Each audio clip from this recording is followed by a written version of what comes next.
I Am That talks with Sri Nisargadatta Maharaj. Chapter 17 The Ever-Present. To realize the eternal is to become the eternal, the whole, the universe, with all it contains. Every event is the effect and the expression of the whole, and is in fundamental harmony with the whole. All response from the whole must be right, effortless, and instantaneous. Questioner. The highest powers of the mind are understanding, intelligence, and insight. Man has three bodies, the physical, the mental, and the causal, which is prana, mana, and karana. The physical reflects his being, the mental his knowing, and the causal his joyous creativity. Of course, these are all forms of consciousness, but they appear to be separate with qualities of their own. Intelligence, buddhi, which is spelled B-U-D-D-H-I, is the reflection in the mind of the power to know, which is spelled Chidananda, Chidananda. It is what makes the mind knowledgeable. The brighter the intelligence, the wider, deeper, and truer the knowledge. To know things, to know people, and to know oneself are all functions of intelligence. The last is the most important and contains the former two. Misunderstanding oneself and the world leads to false ideas and desires, which again lead to bondage. Right understanding of oneself is necessary for freedom from the bondage of illusion. I understand all this in theory, but when it comes to practice, I find that I fail hopelessly in my responses to situations and people, and by my inappropriate actions, I merely add to my bondage. Life is too quick for my dull and slow mind. I do understand, but too late. When the old mistakes have been already repeated. Maharaj. What then is your problem? Questioner. I need a response to life, not only intelligent, but also quick. It cannot be quick unless it is perfectly spontaneous. How can I achieve such spontaneity? Maharaj. The mirror can do nothing to attract the sun. It can only keep bright. As soon as the mind is ready, the sun shines in it. Questioner. Is the light of the self or of the mind? Maharaj. Both. It is uncaused and unvarying by itself and colored by the mind as it moves and changes. It is very much like a cinema. The light is not in the film, but the film colors the light and makes it appear to move by intercepting it. Questioner. Are you now in the perfect state? Perfection is a state of the mind when it is pure. I am beyond the mind. Whatever its state, pure or impure, awareness is my nature. Ultimately, I am beyond being and non-being. Questioner. Will meditation help me to reach your state? Maharaj. Meditation will help you find your bonds, loosen them, untie them, and cast off your moorings. When you are no longer attached to anything, you have done your share. The rest will be done for you. Questioner. By whom? Maharaj. By the same power that brought you so far, that prompted your heart to desire truth and your mind to seek it. It is the same power that keeps you alive. You may call it life or the Supreme. Questioner: the same power kills me in due course? Maharaj: were you not present at your birth? Will you not be present at your death? Find him who is always present, and your problem of spontaneous and perfect response will be solved. Questioner: realization of the eternal and effortless and an effortless and adequate response to the ever-changing temporary event are two different and separate questions. You seem to roll them into one. What makes you do so? Maharaj: to realize the eternal is to become the eternal, the whole, the universe, with all it contains. Every event is the effect and the expression of the whole and is in fundamental harmony with the whole. All response from the whole must be right, effortless, and instantaneous. It cannot be otherwise if it is right. Delayed response is wrong response. Thought, feeling, and action must be one and simultaneous with the situation that calls for them. Questioner: how does it come? Maharaj: I told you already. Find him who was present at your birth and will witness your death. Questioner: my father and mother? Maharaj: yes, your father, mother, the source from which you came. To solve a problem, you must trace it for its source. Only in the dissolution of the problem, in the universal solvents of inquiry and dispassion, can its right solution be found.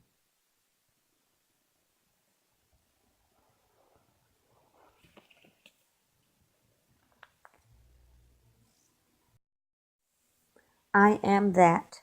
Talks with Sri Nisargadatta Maharaj. Chapter 18. To know what you are, find what you are not. To know what you are, you must first investigate and know what you are not. And to know what you are not, you must watch yourself carefully, rejecting all that does not necessarily go with the basic fact, I am. Our usual attitude is of I am this. Consistently and perseveringly separate the I am from this or that and try to feel what it means to be, just to be, without this or that. Questioner: your way of describing the universe as consisting of matter, mind, and spirit is one of the many. There are other patterns to which the universe is expected to conform, and one is at a loss to know which pattern is true and which is not. One ends by suspecting that all patterns are only verbal and that no pattern can contain reality. According to you, reality consists of three expanses: the expanse of matter energy, Mahadakash, which is spelled Mahadakash, the expanse of consciousness, Chidakash, Chidakash, and of pure spirit, Paramakash, Paramakash.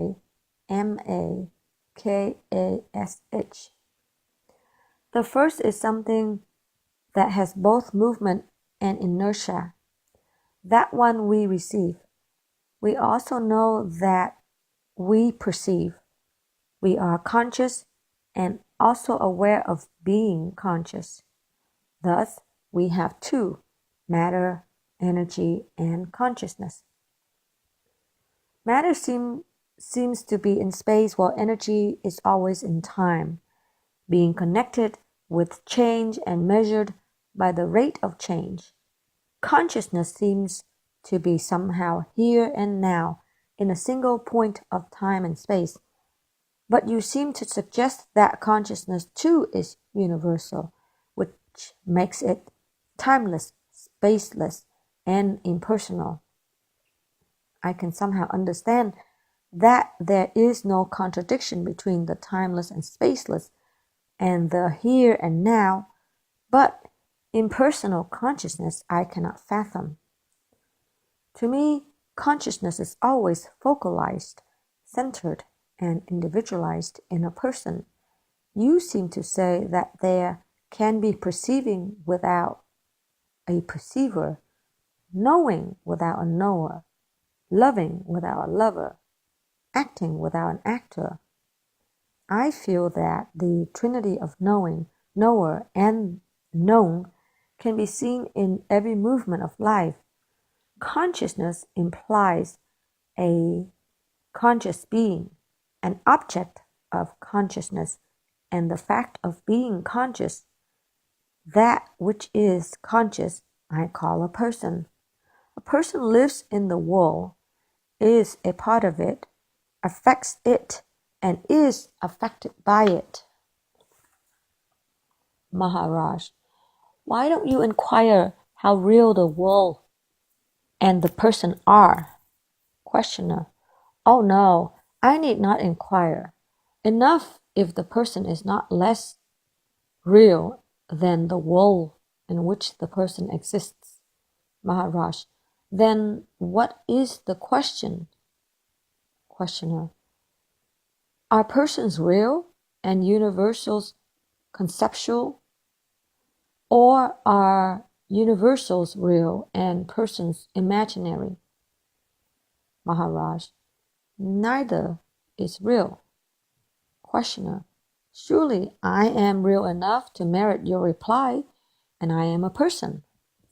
Maharaj, not when asleep. Questioner, submergence is not absence, even though asleep I am. Maharaj, to be a person you must be self-conscious. Are you so always? Questioner, not when I sleep, of course, nor when I am in a swoon or drugged. Maharaj, during your waking hours, are you continually self-conscious? Questioner, no, sometimes I am absent-minded or just absorbed. Maharaj, are you a person during the gaps in self-consciousness? Questioner, of course I am the same person throughout. I remember myself as I was yesterday and yesteryear. Definitely, I am the same person. Maharaj, so to be a person, you need memory? Questioner, of course. Maharaj, and without memory, what are you? Questioner, incomplete memory entails incomplete personality. Without memory, I cannot exist as a person. Maharaj, surely you can exist without memory. You do so in sleep.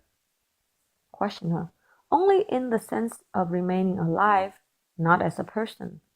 Maharaj, since you admit that as a person you have only intermittent existence, can you tell me what you are in the intervals between experiencing yourself as a person? Questioner, I am, but not as a person. Since I am not conscious of myself in the intervals, I can only say that I exist, but not as a person. Maharaj, shall we call it impersonal existence? Questioner, I would rather call it unconscious existence. I am, but I do not know that I am. Maharaj, you have said just now, I am, but I do not know that I am. Could you possibly say it about your being in an unconscious state? Questioner, no, I could not. Maharaj, you can only describe it in the past tense. I did not know I was unconscious in the sense of not remembering. Questioner: haven't been unconscious. How could I remember, and what? Maharaj: were you really unconscious, or did you just not remember? Questioner: how am I to tell the difference? Maharaj: consider, do you remember every second of yesterday? Questioner: of course not. Maharaj: were you then unconscious? Questioner: of course not. Maharaj: so you were conscious, and yet you do not remember? Questioner: yes. Maharaj: maybe you were conscious in sleep and just do not remember? Questioner: no, I was not conscious. I was asleep. I did not behave like a conscious person. Maharaj: again, how do you know? Questioner: I was told so by those who saw me asleep. Maharaj: all they can testify to is that they saw you lying quietly with closed eyes and breathing regularly. They could not make out whether you were conscious or not. Your only proof is your own memory. A very uncertain proof it is. Questioner: yes, I admit that on my own terms. I am a person only during my waking hours. What I am in between, I do not know. Maharaj: at least you know that you do not know, since you pretend not to be conscious in the intervals between the waking hours. Leave the intervals alone. Let us consider the waking hours only. Questioner: I am the same person in my dreams. Maharaj: agree. Let us consider them together, waking and dreaming. The difference is merely in continuity. Were your dreams consistent, continuous, bringing back night after night the same surroundings and the same people, you would be at a loss to know which is the waking and which is the dream. Henceforth, when we talk of the waking state, we shall include the dream state too. Questioner: agree.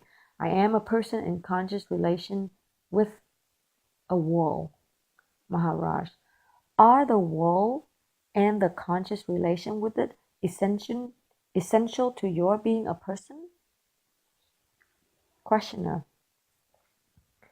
even confined in a cave, I remain a person.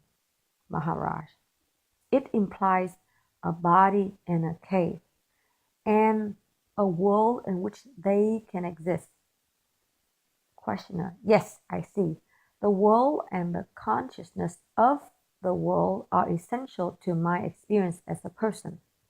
Maharaj: this makes the person part and parcel of the world, or vice versa.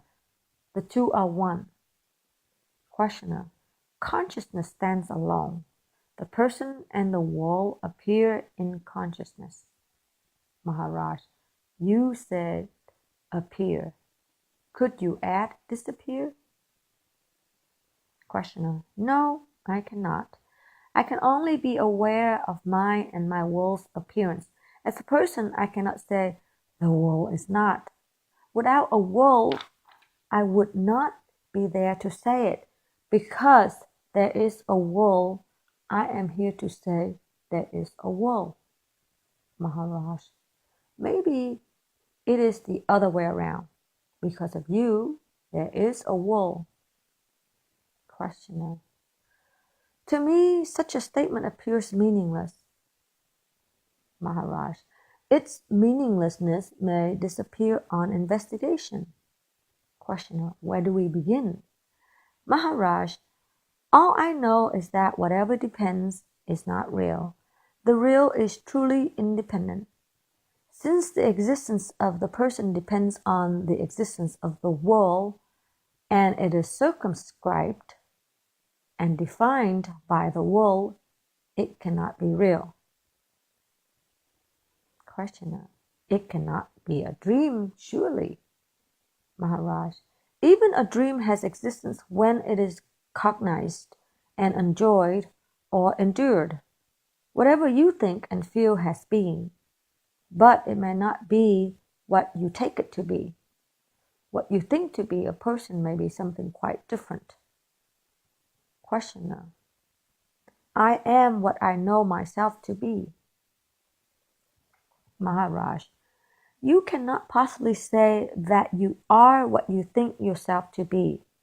Your ideas about yourself change from day to day and from moment to moment.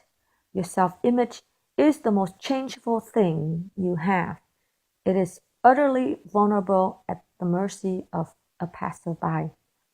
A bereavement, the loss of a job, an insult, and your image of yourself, which you call person, changes deeply. To know what you are, you must first investigate and know what you are not. And to know what you are not, you must watch yourself carefully, rejecting all that does not necessarily go with the basic fact, I am.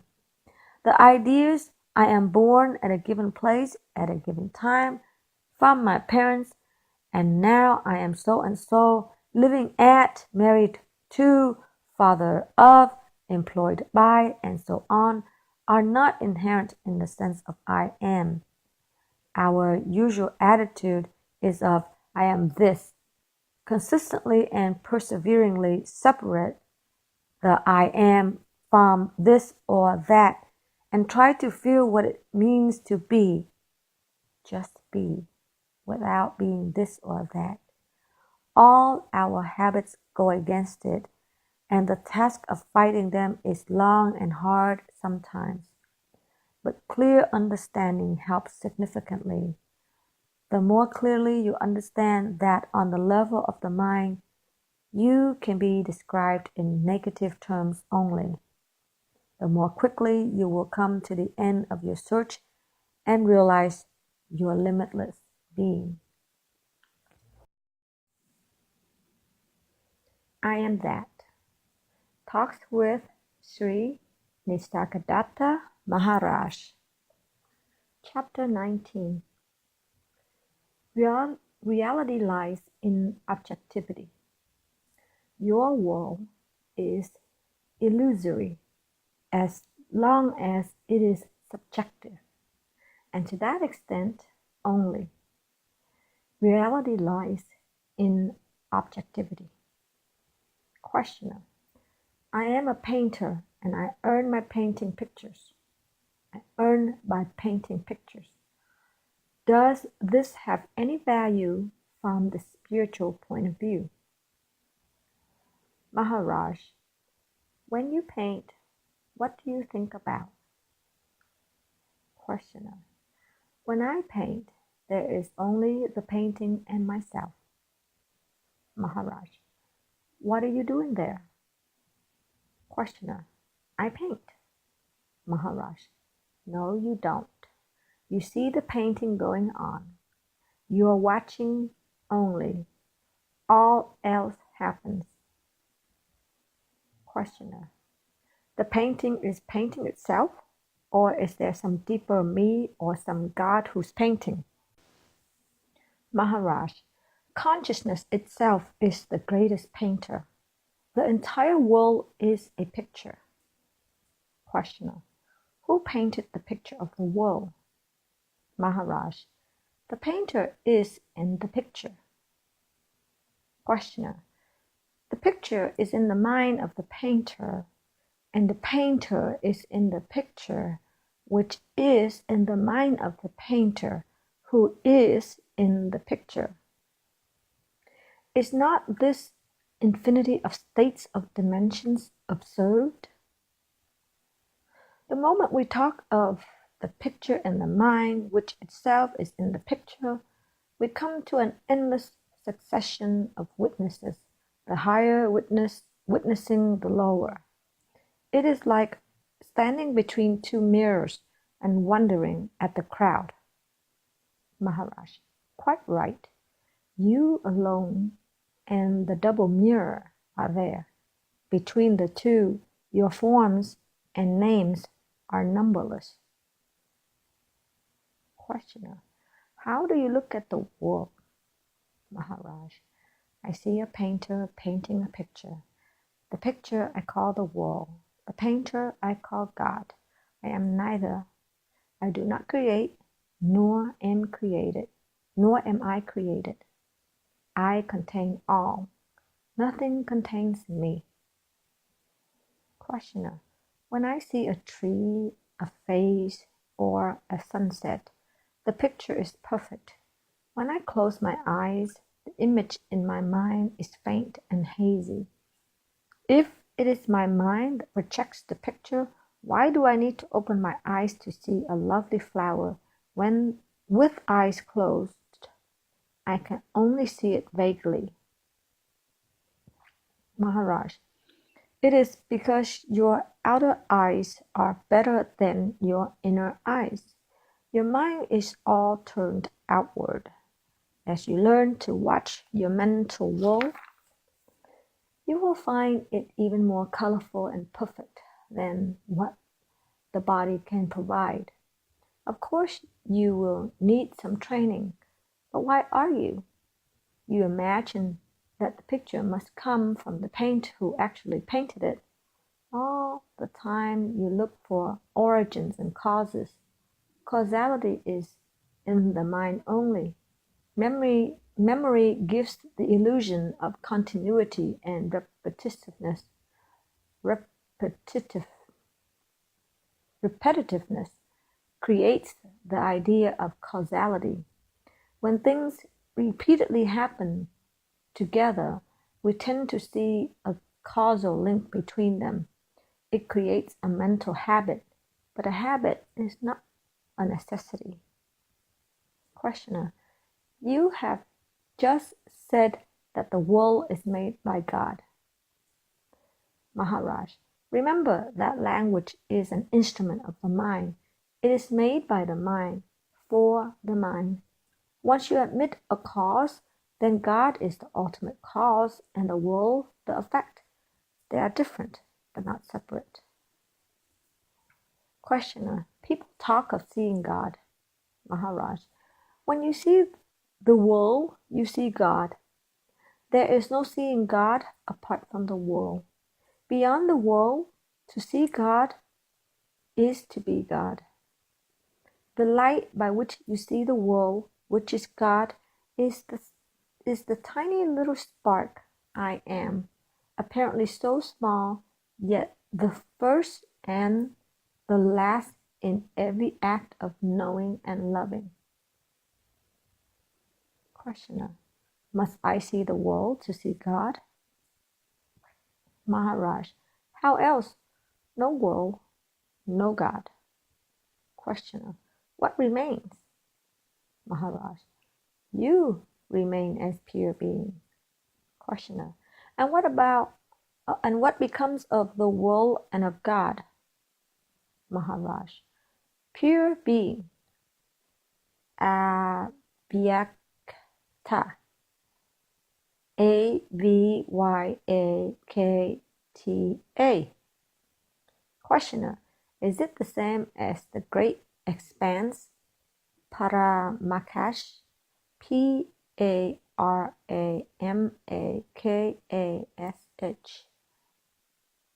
Maharaj.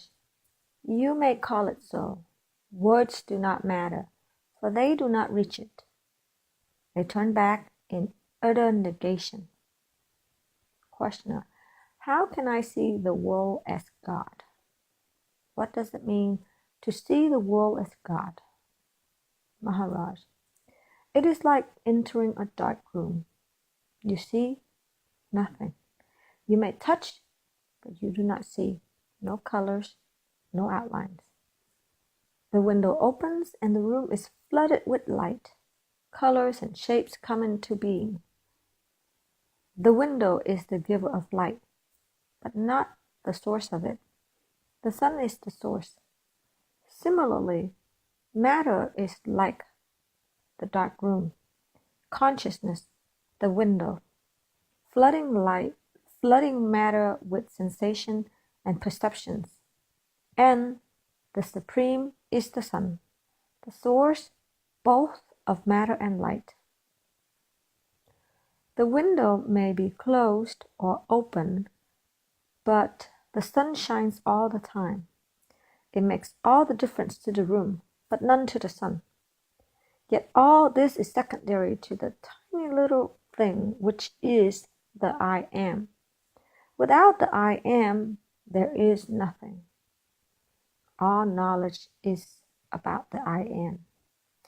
False ideas about this I am lead to bondage. Right knowledge leads to freedom and happiness.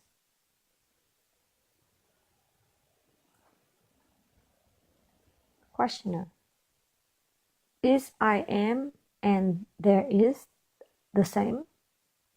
Maharaj: I am denotes the inner. There is denotes the outer. Both are based on the sense of being. Questioner: is it the same as the experience of existence?